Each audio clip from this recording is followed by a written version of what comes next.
A crow is watching you right now. Not because you're interesting, because you did something. Maybe you walked too close to a nest. Maybe you made eye contact at the wrong moment. Maybe you did nothing at all, and it still decided. And now it has filed you, not as a stranger, as a target. Most people think of crows as birds, scavengers, noise, black wings against a gray sky. That is the wrong mental model, entirely. A crow has a brain-to-body ratio comparable to a chimpanzee. It plans ahead. It uses tools. It holds grudges. And it communicates those grudges to other crows who have never met you. The question isn't whether crows are intelligent. That has been settled.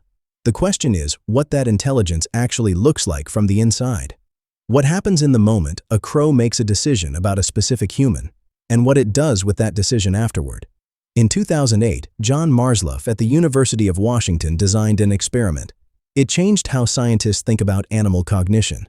Researchers trapped and banded crows on campus. They wore rubber masks while doing it. Specific identifiable faces. A caveman mask for the threatening condition.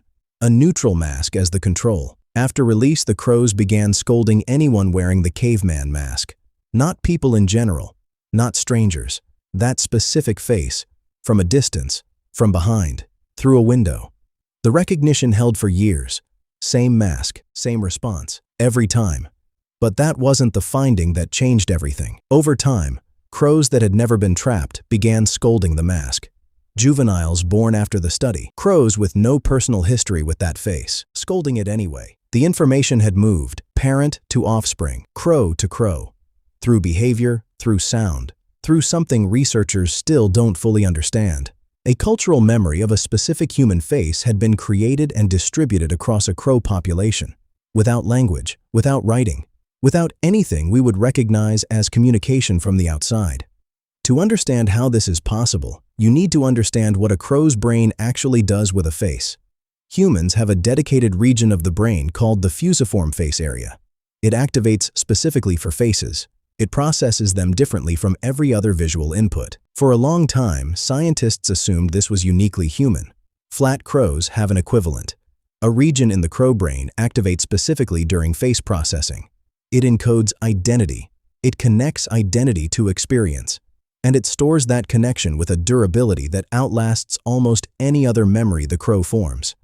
This is why a crow that encountered you once, briefly, months ago, still knows your face today. Not approximately. Precisely. It has stored your specific features the way a database stores a record. And attached to that record is everything that happened when it saw you. The attachment of emotion to memory is where it gets more complicated. Crows experience something researchers now call emotional contagion. The distress of one crow spreads to nearby crows. Not metaphorically, measurably. Flat cortisol levels rise in crows that witness another crow's distress without being harmed themselves. When the trapped crow was struggling, every crow that witnessed it felt something physiologically similar. That feeling became attached to the face that caused it. Now multiply that across a population. Every crow that saw the event.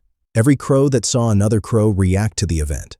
Every crow that learned the face from a crow that had learned it from a crow that was there. The original negative experience has been distributed, diluted in detail but preserved in direction. That face means danger.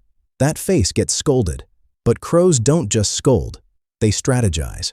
Documented crow behavior toward identified enemies includes dive bombing from behind, waiting at known routes, calling others before engaging, dropping objects from height, and a behavior researchers find particularly striking, following. Crows have been observed following specific humans for distances of over half a mile, not continuously, in relays. One crow tracks, then hands off to another crow positioned further along the route. There is no confirmed explanation for why they do this. One hypothesis is that they are mapping the human's territory, learning where the threat goes, learning where it lives. If that hypothesis is correct, the crow is not just remembering you, it is building a model of your behavior, predicting your movements, filing not just who you are, but where you will be. This is the level of cognitive architecture we are dealing with. Now consider the other side. Because crows don't only build enemy files, they build something else too. In Seattle, a girl named Gabby Mann began leaving food for crows near her home when she was 4 years old. By the time she was 8, the crows had started leaving things in return.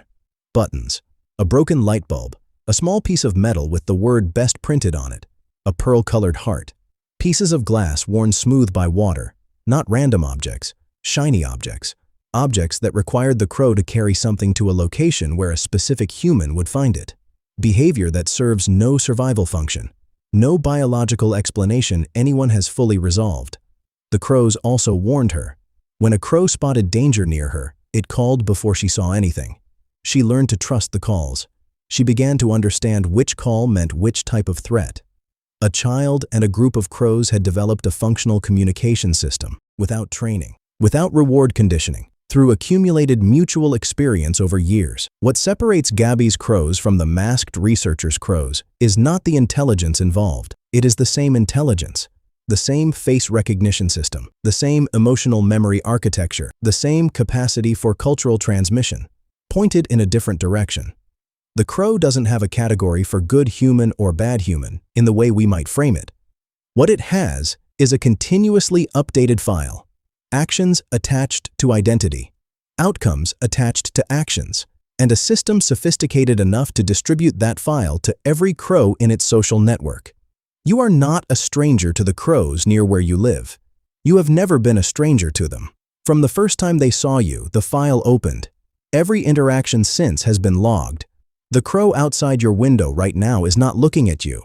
It is reading you, checking the file, running the same calculation its ancestors have been running for millions of years.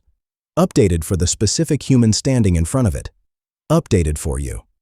The question researchers sit with now is not whether crows are intelligent enough to do this.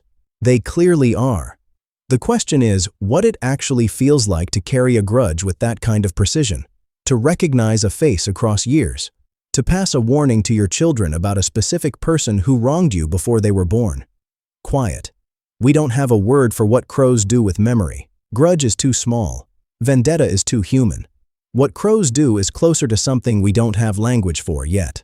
A living record, maintained, distributed, precise. The crow that decided you were its enemy made that decision once. It has not revisited it. It does not need to. The file is already open. And somewhere in the network of birds that share your sky, it has already been shared.